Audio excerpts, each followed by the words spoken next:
Terpantas, terkini dan sahih. Bila-bila masa, di mana jua. Berita di jari. Subscribe YouTube Bulletin TV3. Buletin 1.30 16 Jun, anda bersama saya Hawa Rizwana Rizwan. Tajuk utama tengah hari ini, Perdana Menteri mungkin satu-satunya pemimpin diberi penghormatan berucap di Kesatuan Cambridge dan Oxford.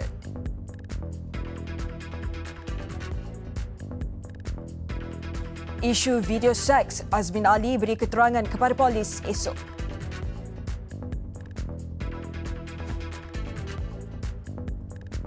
Empat mayat terakhir orang asli suku Batik dijangka dibawa keluar hari ini atau esok.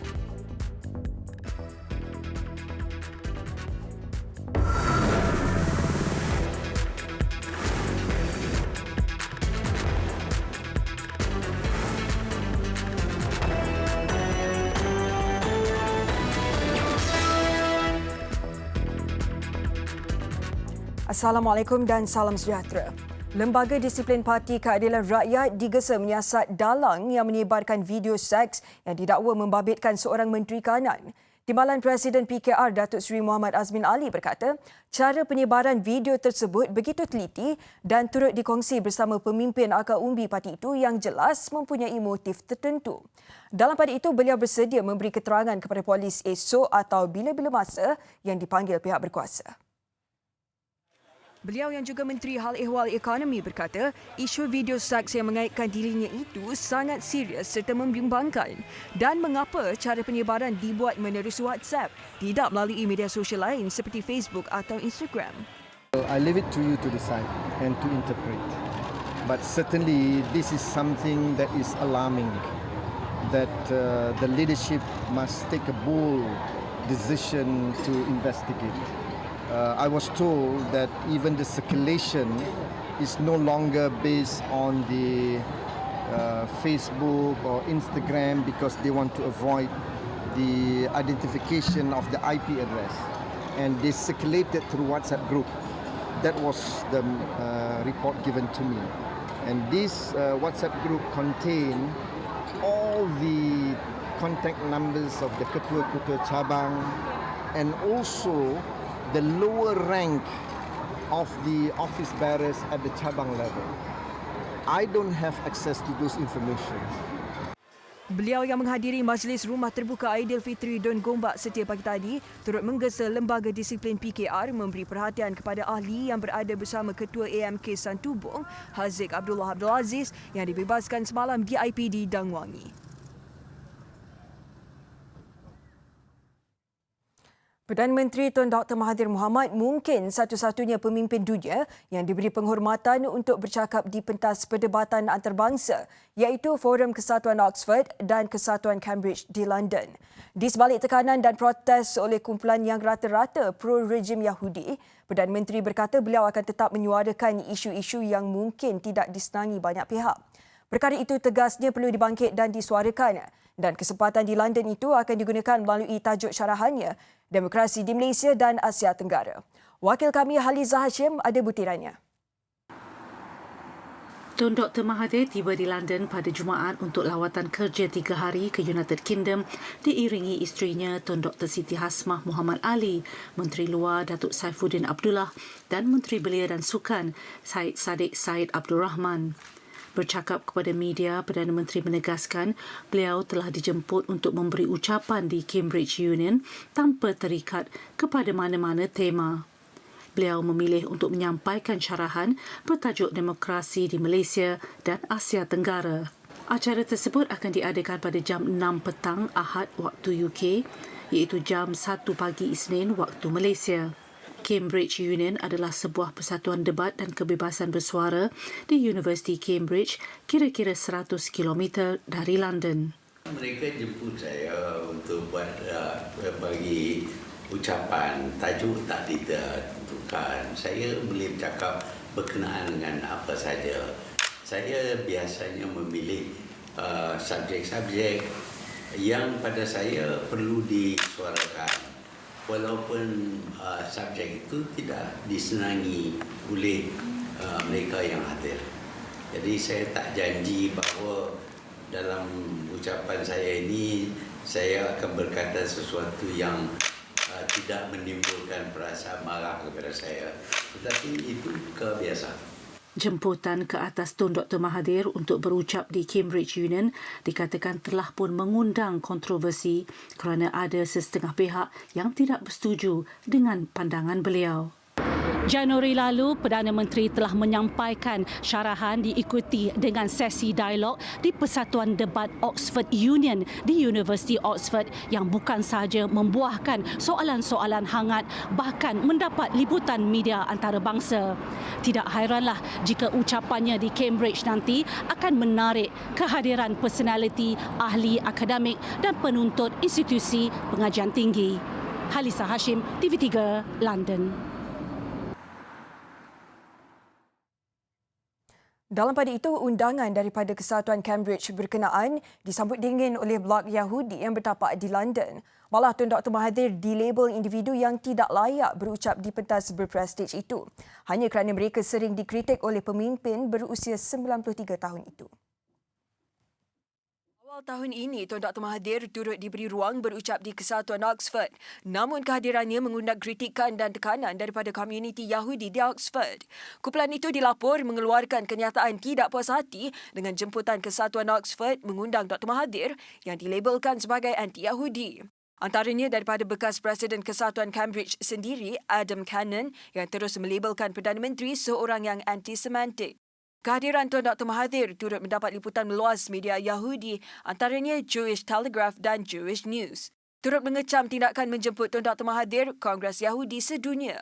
Setakat ini saya rasa belum pernah ada lagi mana-mana pimpinan yang dipilih secara demokratik daripada negara ASEAN yang diberikan peluang untuk berucap di kedua-dua union yang paling tersohor di dunia, iaitu Oxford dan Cambridge Union.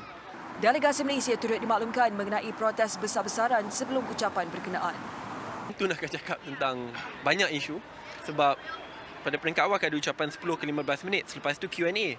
Dan Q&A pun terlihat besar aku ini ada banyak soalan yang agak sensitif sebab kita dengar pun akan ada protes esok mewakili kumpulan LGBTQI dan juga mewakili kumpulan Israel.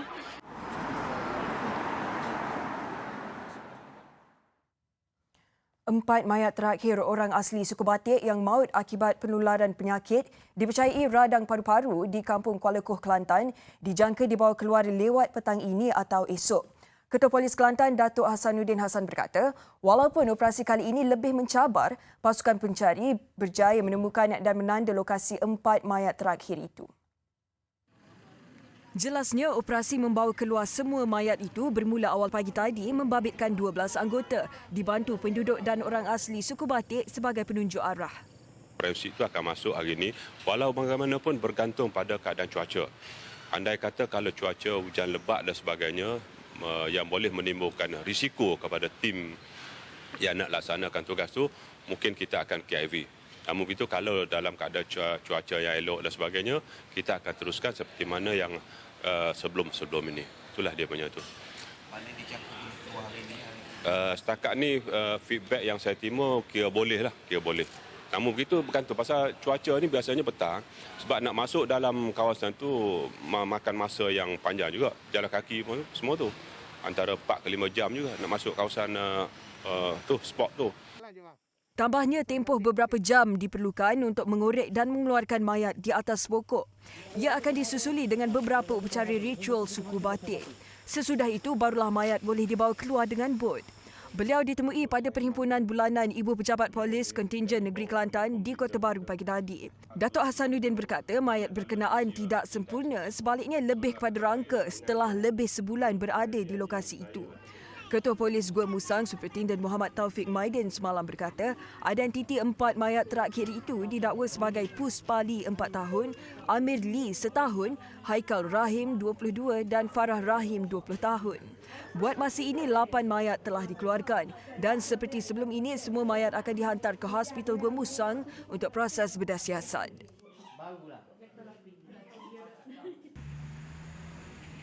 Dalam perkembangan berkaitan, seorang lagi orang asli dimasukkan ke Hospital Hulu Terengganu selepas mengalami tanda-tanda jangkitan pada saluran pernafasan. Ini menjadikan jumlah pesakit orang asli yang dimasukkan ke hospital tersebut setakat ini 9 orang. Pengarah Kesihatan Terengganu, Dr. Muhammad Yusof berkata, lelaki berumur 26 tahun itu adalah penduduk tempatan dari Kampung Sungai Berua yang dimasukkan malam Jumaat lalu. Penyakit dihidapi mangsa disyaki ada kaitan dengan kejadian di Sungai Koh kerana dia telah beberapa kali ke sana berjumpa keluarganya sebelum ini. Walaupun begitu, kes yang dimasukkan ini telah mengalami demam lebih kurang 2 minggu. Cuma tanda-tanda batuk ini telah berlaku dalam 3 hari lepas. Sebab itulah dia sendiri telah datang ke hospital untuk mendapatkan rawatan. Kesemua 9 pesakit orang asli terbabit diletakkan di wad berasingan bagi mengelak jangkitan kepada pesakit lain. Kesemua mereka kini dilaporkan dalam keadaan stabil.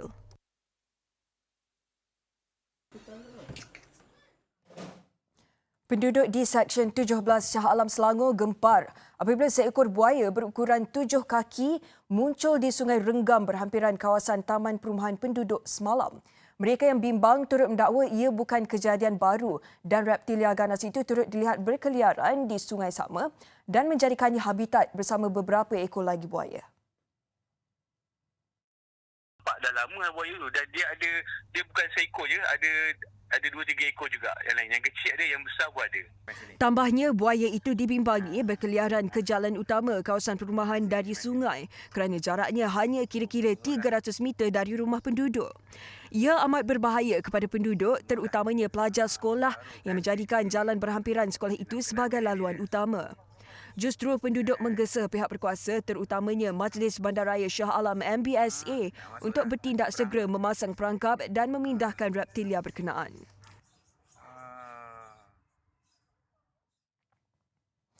Anugerah filem pendek Vita Wave 2019 anjuran Fakulti Filem, Teater dan Animasi Universiti Teknologi Mara UiTM.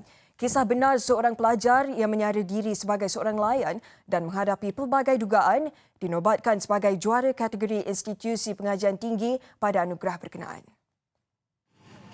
Pengarah filem pendek lukisan jalanan ini adalah pelajar Akademi Seni Budaya dan Warisan Kebangsaan Aswara Izrak Uzaini. Katanya apa yang cuba ditonjolkan ialah kesukaran hidup seorang pelajar yang menyara diri sebagai seorang nelayan dan menjalani hari-harinya yang dikelilingi gangster dan penagih dadah. Inspirasi jalan cerita ini adalah berdasarkan kisah benar. Seorang student ibu saya memang pelajar kat sekolah tu, saya menemu bual dan dia menceritakan kisah hidup dia yang sebenar macam mana dia lalui perjalanan itu. Ya, kisah sebenar. Kategori lain yang turut dipertandingkan ialah kategori sekolah menengah, terbuka dan filem pendek pilihan penonton. Ketua Pegawai Eksekutif Perbadanan Kemajuan Filem Nasional Malaysia FINAS, Ahmad Idham Ahmad Nazri berpendapat bakat baru generasi muda dalam industri perfilman perlu diketengahkan. Ia merupakan tanggungjawab pihaknya untuk mengangkat karya baru. Bila ada short film yang dibuat daripada level-level universiti, sekolah ini, kita harus be part of it. Kerana walaupun kita bermain dengan mainstream, tapi kita jangan lupa bahawa penonton kita kebanyakanlah generasi mereka. Penonton yang ke bawah agam adalah generasi mereka. Jadi kita generasi yang lama ni jangan hanya melihat bahawa kita saja yang tahu apa mereka punya selera.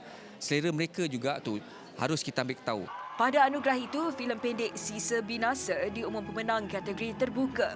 Sekolah Menengah Kebangsaan Seksyen 18 Shah Alam dengan karya berjudul Yol pula memenangi kategori filem pilihan penonton. Kesemua johan membawa pulang hadiah wang tunai RM10,000. Mereka turut diberi peluang menyertai program inkubator FINAS dan akan diberi geran.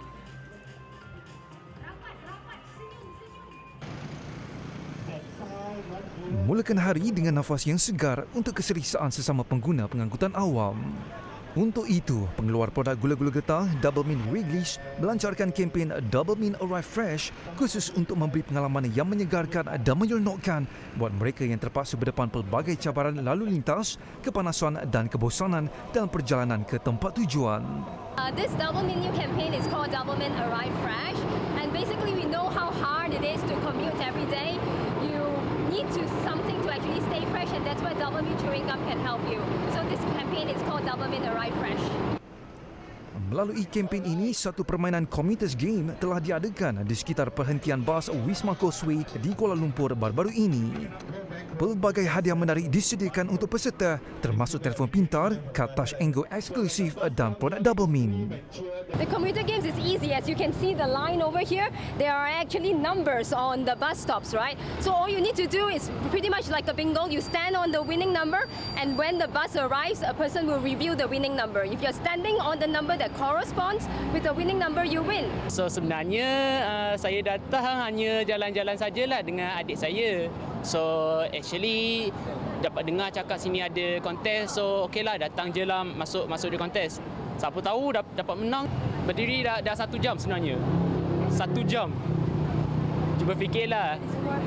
Abang berdiri sana, lepas tu tunggu bas sampai maskot tu datang. Lama kan? Anyway, thanks Double Min. Pertandingan ini turut diadakan di laman Facebook Live Double Min Malaysia dengan peserta diminta untuk meneka nombor yang bertuah pada ruangan komen untuk memenangi hadiah yang disediakan.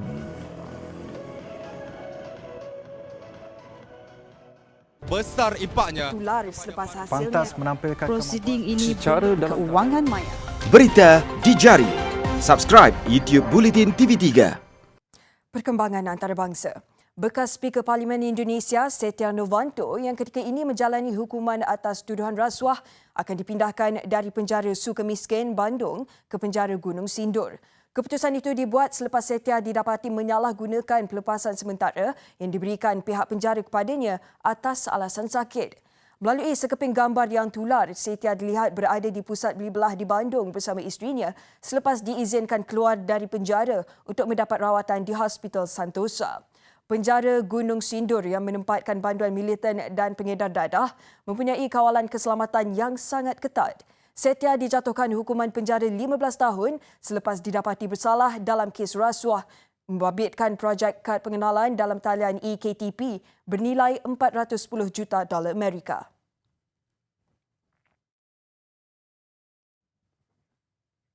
Gempa bumi kuat berskala 7.2 magnitude yang menggegarkan Kepulauan Kemadak, New Zealand telah mencetuskan amaran tsunami.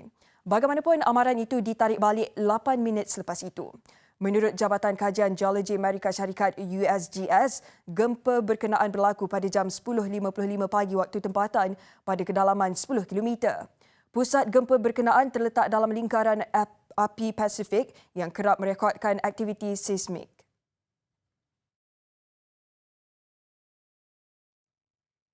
Dua bulan selepas rejimnya disingkirkan, bekas Presiden Sudan Omar al-Bashir bakal dibawa ke muka pengadilan minggu depan pada satu tarikh yang tidak diperincikan. Pemangku Ketua Pendakwa negara itu dilaporkan berkata, Bashir dijangka hadir di mahkamah bagi berdepan tuduhan rasuah dan pemilikan mata wang asing secara haram. April lalu, serbuan bersepadu melibatkan polis, tentera dan ejen keselamatan negara itu merampas wang tunai lebih RM470 juta dalam 3 mata wang berbeza di kediaman Bashir. Bashir digulingkan pada 11 April lalu selepas tunjuk perasaan selama beberapa bulan diadakan bagi membantah pemerintahan kuku besi sejak beliau mentadbir Sudan selepas rampasan kuasa 1989. Bekas pemimpin itu kini dalam tahanan di penjara Kober di ibu negara.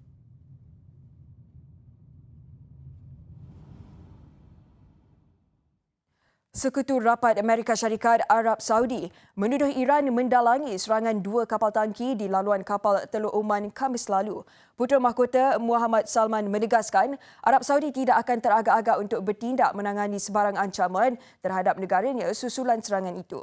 Kedua-dua kapal termasuk kapal milik Jepun itu diserang ketika Perdana Menteri Jepun Shinzo Abe sedang bertemu pemimpin Iran di Tehran. Serangan berkembar itu menyebabkan harga minyak melonjak naik selain mengeruhkan lagi hubungan Amerika dan Iran. Presiden Amerika Donald Trump sebelumnya menunding jari kepada Iran, namun Tehran menafikan sebarang pembabitan dalam insiden terbabit.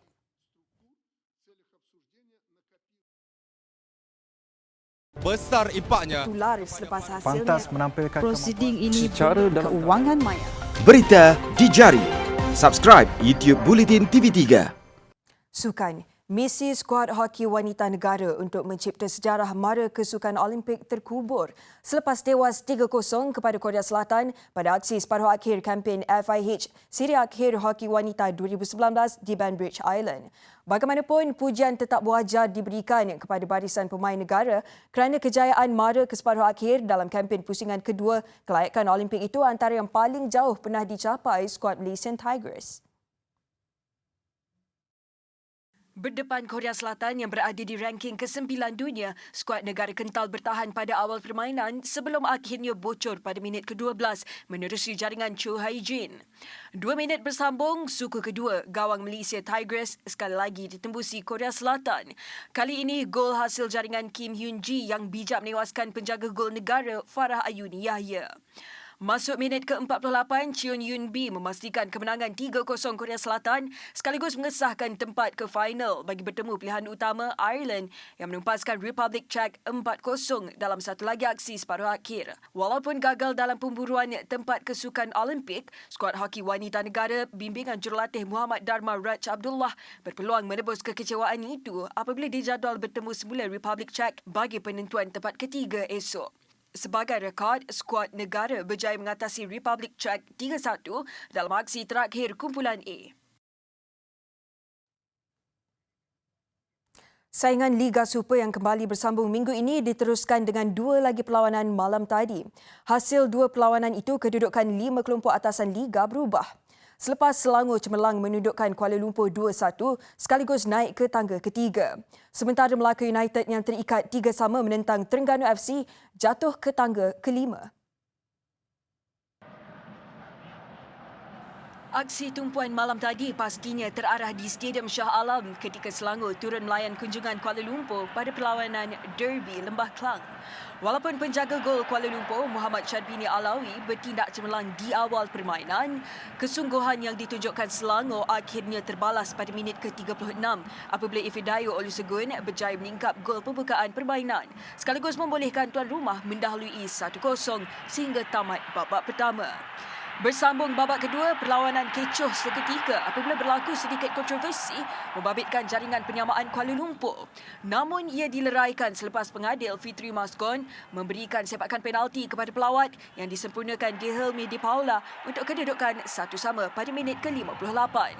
Ketika Kuala Lumpur membayangkan satu mata bakal dibawa pulang, sepakan penalti meleburkan impian pelawat pada masa tambahan apabila Sandro Da Silva berjaya mencetak gol kemenangan buat Selangor. Kejayaan menewaskan Kuala Lumpur 2-1 menyaksikan Selangor Cemerlang mengutip 25 mata dan naik ke tangga ketiga. Sementara Kuala Lumpur yang mengumpul 14 mata kekal di tangga ke-10.